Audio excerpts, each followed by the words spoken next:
Bueno, hoy les venía a hablar un poquito de lo que es Flutter Web, que salió a Stable en marzo de 2021. Y bueno, desde entonces tuvimos la oportunidad de usarlo en un montón de proyectos, de los cuales obtuvimos resultados muy interesantes y bueno, aprendimos un montón y eso es lo que queríamos hoy un poquito compartir con ustedes. Eh, la presentación va a tener tres partes, les voy contando. En un principio voy a hablar un poquito de lo que son las ventajas y desventajas de Flutter Web, donde les voy a contar dos ventajas y dos desventajas, y bueno, un poquito de cómo afectan estas ventajas y desventajas a la toma de decisiones que tenemos que hacer cuando vamos a decidir usarlo o no en un proyecto, ¿no? Después de esa primera parte, les voy a expandir un poquito lo que les conté, en lo que les cuente en la primera parte sobre lo que es cómo pasar de una aplicación móvil a una aplicación web, porque esa va a ser una de las ventajas principales de las que vamos a estar hablando. Y sobre el final de la presentación les voy a contar un poquito sobre development tips, cosas que surgieron mientras íbamos aprendiendo sobre Flutter Web en el camino y que está bueno para compartirlas. Bueno, la primera ventaja de las que les quería hablar es justamente la que después vamos a hablar en la segunda parte. Flutter Web es muy, muy rápido cuando estamos hablando de trabajar convirtiendo aplicaciones mobile a aplicaciones web. Esto es, capaz que ustedes dicen, bueno, Fede, esto es medio obvio, sí. Es un poquito obvio porque ya tenemos el codebase de Flutter eh, para la aplicación móvil y lo vamos a reutilizar absolutamente todo prácticamente para la aplicación web. Pero uno podría llegar a tener la duda en un principio, ¿no? Además de esto, bueno, una vez que nosotros empezamos una migración, lo único que tenemos que hacer es más o menos convertir las dependencias para poder usarlas, cosas que soporten web, y posteriormente instalar las aplicaciones de Firebase o lo que sea que tengamos que agregar para la aplicación en particular. Y una vez que tenemos eso, ya vamos a tener un proyecto que básicamente va a estar funcionando. Más allá de que tengamos que adaptar UI o hacer algún otro cambio para poder seguir avanzando, ¿no? Pero el proyecto ya va a estar funcionando desde ese punto y entonces, bueno, tenemos en consideración eso para decir que es muy, muy rápido, ¿no?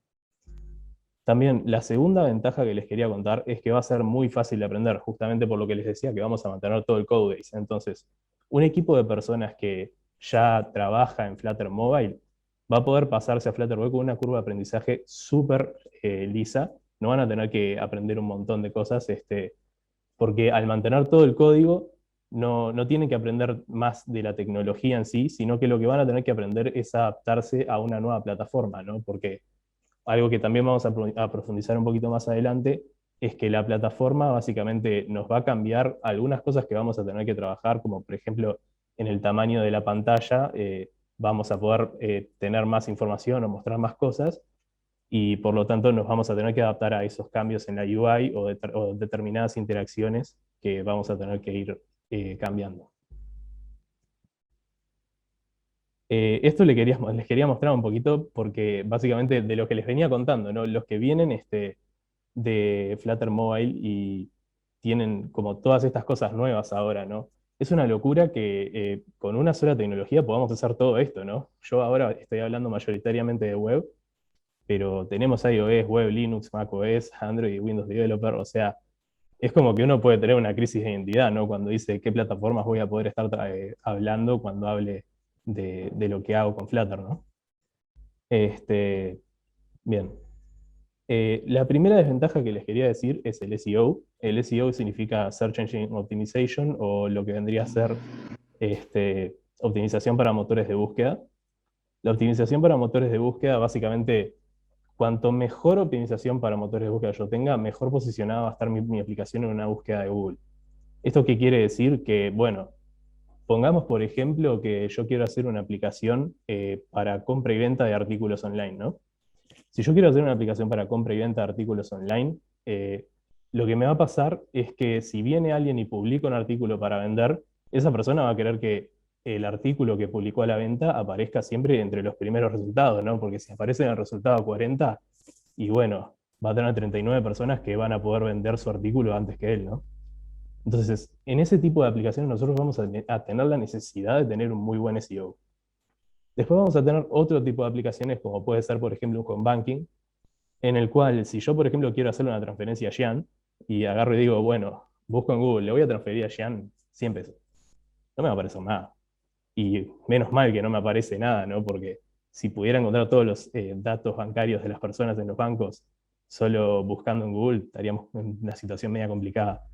Este, así que bueno, es algo que está bueno que sepamos que en un home banking, por lo general nosotros vamos a solo necesitar tener el punto de acceso principal y no necesariamente todo el resto de la aplicación. Y así como pasa con ese ejemplo, puede pasar con un montón de ejemplos distintos. Entonces, es importante tener en cuenta esto cuando nosotros vamos a decidir si vamos a usar SEO Flutter según su SEO en los distintos proyectos. Em, hasta ahora les conté un poquito cuándo nos conviene o no nos conviene, digamos, usarlo, ¿no? Pero, ¿cómo funciona esto del SEO? ¿Por qué Flutter no tiene tan buen SEO? Em, el SEO funciona como una tela de araña. ¿Qué pasa con, con la tela de araña, este ejemplo? Básicamente, supongamos que viene un insecto y se enreda en nuestra tela de araña, ¿no? Va a venir una araña y va a decir, bueno, familia, hoy comemos. Pero, ¿qué pasa con el caso en el cual nosotros tratamos de hablar esto en términos de motores de búsqueda, ¿no? Viene mi motor de búsqueda, recibe una búsqueda que plantea un usuario y para el momento que recibe esa búsqueda que le plantearon, eh, lo que va a pasar es que va a agarrar y le va a decir a un crawler, que vendría a ser el alter ego de nuestra araña, en este caso de la tela de araña, este, y va a agarrar y le va a decir, bueno, tenés un montón de eh, información de esta búsqueda que necesito que me encuentres. Entonces, ese bot, que es el crawler, va a agarrar y va a recorrer toda la tela de araña y va a buscar información en formato de texto, mayoritariamente, que le dé pautas que coincidan con esa búsqueda que ingresó el usuario, ¿no? Una vez que encuentra eso, vuelve, se lo devuelve al motor de búsqueda y el motor de búsqueda va a decir, bueno, con esta información que me pasaste, yo puedo generar un índice y devolvérselo al usuario, ¿no? ¿Qué pasa volviendo un poquito a Flutter con todo esto? Pasa que Flutter, a medida que genera todas las aplicaciones, en su UI va a agarrar y va a poner un montón de widgets que van a ser básicamente como si fuera un canvas. Por eso la imagen acá de una persona dibujando en un canvas de fondo, en el cual esa información en forma de texto como que se va a perder un poco porque no va a estar siempre en esa forma de texto. Algunas sí, otras no. Pero ¿qué pasa? Que si nosotros perdemos justo la coincidencia, vamos a perder un poco de nuestro SEO. ¿Hasta acá se entiende todo bien?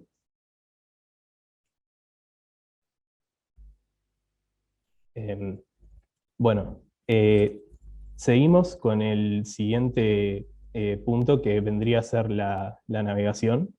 Y en la navegación lo que nos puede llegar a pasar es que en un principio, cuando empezó todo el tema de Flutter Web, desde antes de eso nosotros teníamos mobile, que era Android y iOS nomás, entonces no teníamos que contemplar el tema este, de agarrar y poner una URL en la parte de arriba, por ejemplo, donde nosotros tenemos que mantener el estado de la aplicación y arriba el estado de la URL y viceversa, ¿no? Si yo hago un cambio en la URL, después voy a tener que hacer esos cambios en el estado de la aplicación.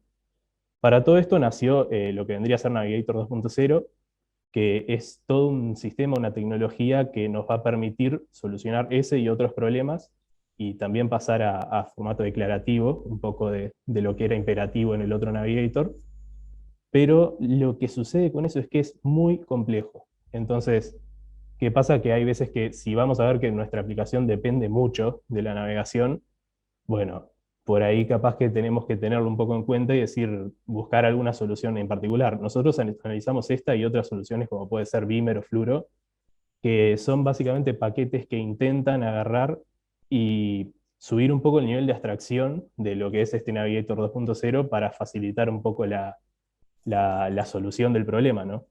Pero a todo esto nosotros todavía no encontramos ninguna solución que digamos, esto es un go-to, acá seguro ya tenemos todo solucionado y estamos cómodos con esto.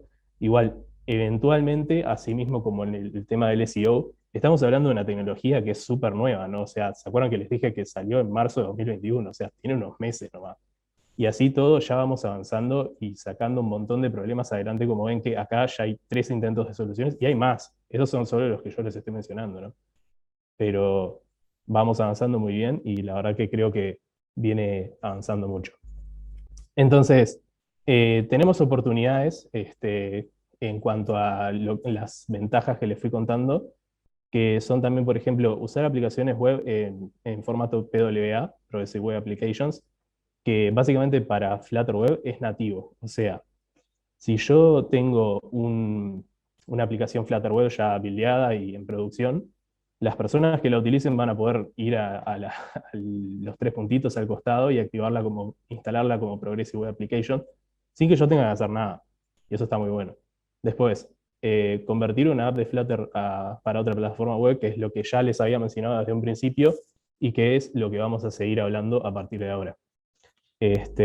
Vamos a profundizar un poquito en esto, que yo les voy a dar una serie de pasos a seguir como para ir convirtiendo una aplicación de mobile a web. Siempre estamos hablando de una aplicación mobile que ya esté en Flutter para pasar la web, ¿no? Y bueno, los primeros pasos van a ser, primero que nada, eh, cambiar los paquetes que ya tenemos en nuestra aplicación para que soporten web. ¿Qué quiero decir con esto? Bueno, creo que ya les adelanté un poquito antes de esto, que es que básicamente existen proyectos legacy que surgieron antes de que saliera Flutter Web. Entonces, todos esos proyectos legacy van a tener dependencias que también fueron creadas antes de que saliera Flutter Web. Por lo tanto, muchas veces no van a ser compatibles. Entonces, ¿qué pasa con esto? Que nosotros vamos a tener que agarrar todos esos paquetes, buscarlos y actualizarlos a versiones que sí soporten a Flutter Web. Por lo tanto, ¿cómo vamos a hacer esto en Pub, que vendría a ser el equivalente para los que vengan más de web a NPM en algunos casos? Eh, bueno, Pub es justamente eso y lo que hace es darnos, además de la posibilidad de descargar y agregar todos los paquetes, nos trae la posibilidad de revisar en su documentación, que es muy buena, eh, un changelog que nos va a decir básicamente cuándo se agregaron los soportes a web o no, capaz. Y también nos va a decir una particularidad que encontré trabajando en proyectos así, que es que puede pasar que uno de estos paquetes soporte web, pero alguna de sus dependencias o que alguna feature en particular no lo soporte y entonces crashee o pase alguna cosa en la aplicación. En esos casos también vamos a tener que ver si hay alguna versión que después se patcheó de vuelta o si tenemos que buscar un reemplazo para este paquete y cambiarlo. En versions vamos a tener también para ver si el paquete soporta null safety o no, porque de la misma manera que podemos tener un proyecto que eh, era mobile antes y no soportaba Flutter Web, bueno, ese mismo proyecto legacy puede eventualmente no tener habilitado null safety y por lo tanto necesitar un paquete que no tenga null safety también. Y bueno, por último, antes de avanzar un poquito a la siguiente parte, que esto también es algo que después lo voy a profundizar más adelante en otra diapositiva, pero es conveniente decir también que si nosotros ya hacemos la instalación de Firebase en esta etapa de acá, es una instalación bien cortita que después les voy a explicar un poquito, pero si nosotros ya completamos con esta instalación, en este punto ya podemos decir que tenemos un proyecto que podemos levantar y correr que funcione. Se explico, es muy loco esto, ¿no? Es como que ya en tan poco tiempo, porque esto, o sea, eventualmente la primera vez que lo haces puede ser que te cueste un poco, porque se pueden enredar bastante las dependencias, pueden haber algunas cosas que tengas que considerar, pero ya la segunda, la tercera vez, te puede tomar media hora hacer esto. Entonces estamos hablando de algo que es muy rápido. Bien, lo siguiente que les quería contar es, bueno, una vez que ya hicimos todo eso, probablemente tengamos que profundizar un poco en lo que es la interfaz de usuario, porque como les decía un poquito antes también, no es lo mismo trabajar para una plataforma web con una pantalla mucho más grande que para un celular, ¿no? Esto, bueno, se va a separar en 3 partes, que son las distintas interacciones con el dispositivo, nuevos diseños de layout y diferencias en el hardware, que ahora voy a profundizar un poquito en cada una de ellas.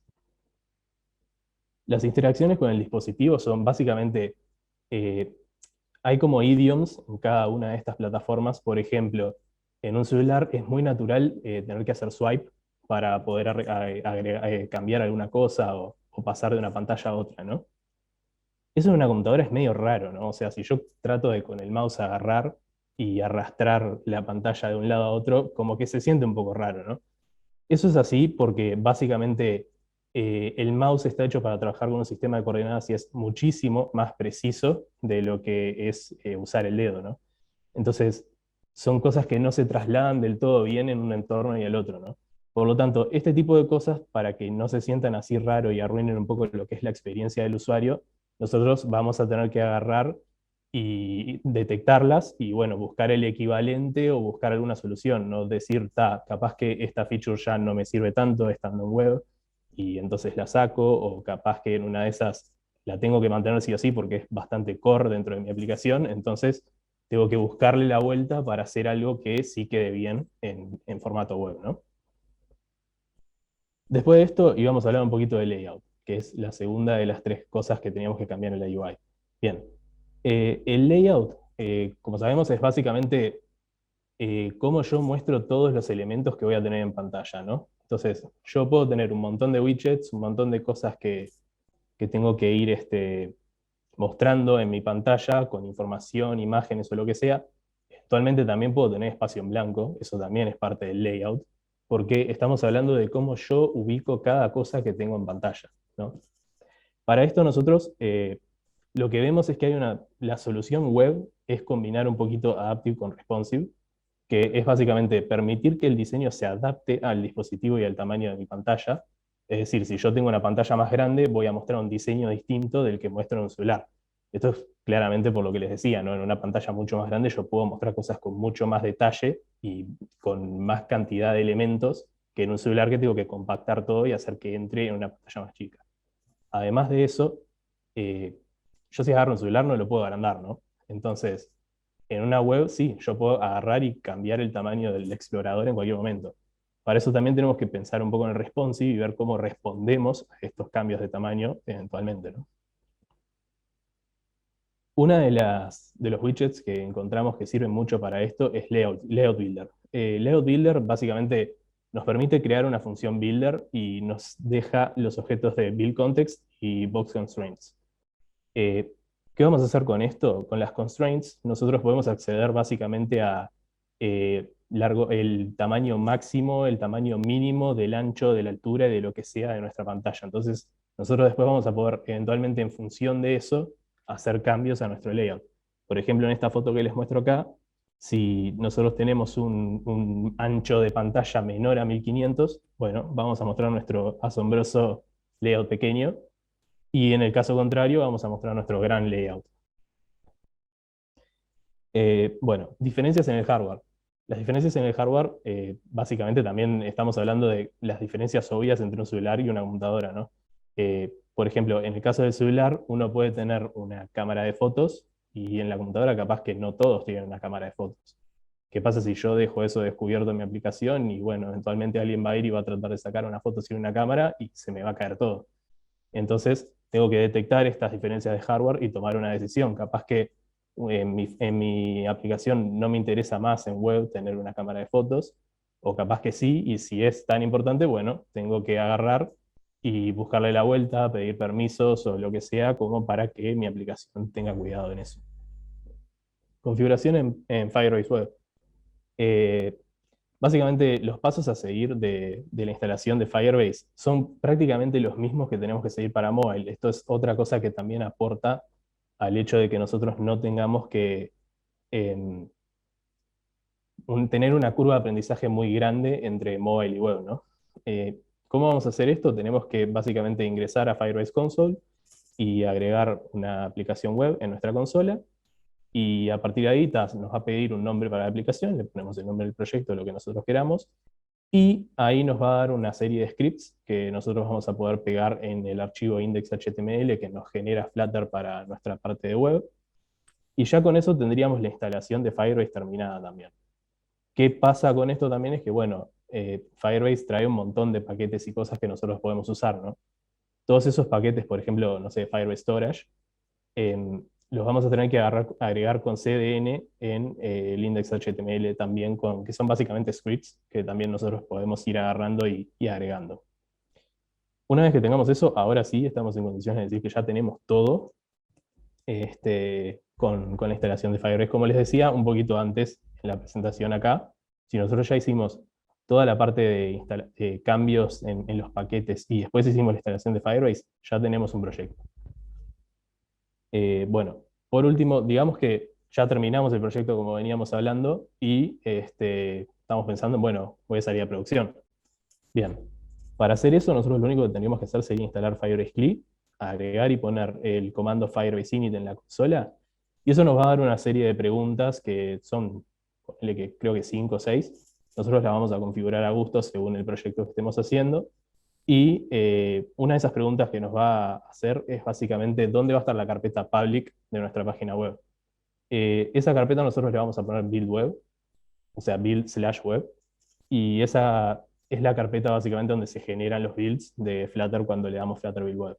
Una vez que hicimos todo eso, que como les repito de nuevo, son 5 pasos, es algo que se puede hacer fácil en 5 minutos, además de que una vez que vos ya hiciste la instalación una vez, es solo darle al comando Firebase Deploy y ya estás. Ahí ya saliste a producción y listo. Podés ya pasarle el link a quien quieras. Pasamos ahora a lo que son los tips de desarrollo. Tenemos el Automated Deploy, que es, primero que nada, como lo que les contaba en la diapositiva anterior, una vez que tenemos toda la instalación de Firebase Init, bueno, uno de los pasos que nos pregunta es justamente si nosotros queremos automatizar estos deploys. Si nosotros queremos automatizar esos deploys, nos va a hacer una serie de preguntas más, y una vez que nosotros ya tengamos todas esas preguntas resueltas, automáticamente Firebase CLI nos va a generar los puntos de YAML necesarios para que nosotros podamos tener nuestro flow de CI/CD en GitHub Actions. Es muy fácil de hacer también, y como les digo, una vez que ya hiciste la configuración de Firebase, automáticamente ya lo tenés, y ya si yo hago un PR o si por ejemplo alguien hace algún commit a alguna de las branches que yo seleccione, ya se va a hacer el deploy automáticamente. Otro de los tips que les quería pasar es el de debugging, que bueno, ¿qué pasa acá? Pasa que en los primeros meses de desarrollo, cuando recién estábamos empezando con Flutter Web, nos dimos cuenta que a veces en Visual Studio Code, con el debugger que uno usa toda la vida, digamos, para mobile, a veces como que se trancaba, no funcionaba del todo bien, no nos convencía del todo, y bueno, eh, eventualmente probamos usar las herramientas de desarrollo de, por ejemplo, Chrome o cualquiera de los navegadores que nosotros estemos usando, las que usan los desarrolladores web todos los días, digamos. Y esas herramientas funcionan perfecto, sin ningún problema, y la verdad que me dieron muchísimo mejor resultado que trabajar con Visual Studio Code en este caso. Creemos igual eventualmente que se va a seguir arreglando todo esto, como en todo lo que estemos hablando hasta ahora, ¿no? Al ser todo siempre una tecnología muy nueva, estamos esperando siempre que todo vaya avanzando muy rápido en los próximos meses. Bueno, otro tip es probar en diferentes navegadores. Cuando uno va aprendiendo a usar Flutter Web, por lo general se recomienda que uno use el comando Flutter Run -d Chrome, y con eso lo levantás en Chrome y lo vas probando en Chrome. Pero, ¿qué pasa cuando decís, ahora ya terminé mi desarrollo y quiero probarlo en varios navegadores, ¿no? Porque siempre están todos los otros traidores que te rompen todo, entonces, bueno, vas a tener que agarrar y probarlo en todos los navegadores. Bueno, está el comando web server, que básicamente te va a levantar la aplicación como un web server y vos vas a poder pasar la URL por todos los navegadores y probar tranquilamente. Por último, los renderers. Esto lo quise incluir acá porque básicamente tuvimos en algún proyecto algún bug que se solucionó justamente cambiando de renderer. Hay 3 tipos de renderer. Está HTML, que utiliza Adobe Canvas, es básicamente el más ligero de los 3. Está optimizado justamente para usarlo en web, entonces es claramente más ligero. Después está Canvas Kit, que es optimizado para pantallas más grandes. Básicamente nos permite poner un montón de widgets más en pantalla o lo que sea para que podamos tener una mejor performance con mayor cantidad de elementos. ¿Qué pasa con estos dos? Que en automático, que es el tercero de los renderers, eso se va a ir cambiando según cuál es el dispositivo en el que yo estoy accediendo. Si yo accedo desde un dispositivo móvil, me va a poner el HTML, y si estoy en escritorio, me va a usar el Canvas Kit. Eh, Otra cosa que es interesante de esto es que es posible identificar cuál renderer se está utilizando en la aplicación solo inspeccionando el body tag con las herramientas de desarrollador que les pasé en uno de los tips anteriores. Y bueno, antes de las preguntas quería hacer una conclusión, que es que básicamente todo lo que va avanzando Flutter Web es impresionante desde realmente el poquito tiempo que lleva. Y bueno, la verdad que me parece muy interesante todo lo que pudimos ir aprendiendo y viendo en este tiempo. Entonces, bueno, la verdad que increíble. Y ta, ¿preguntas?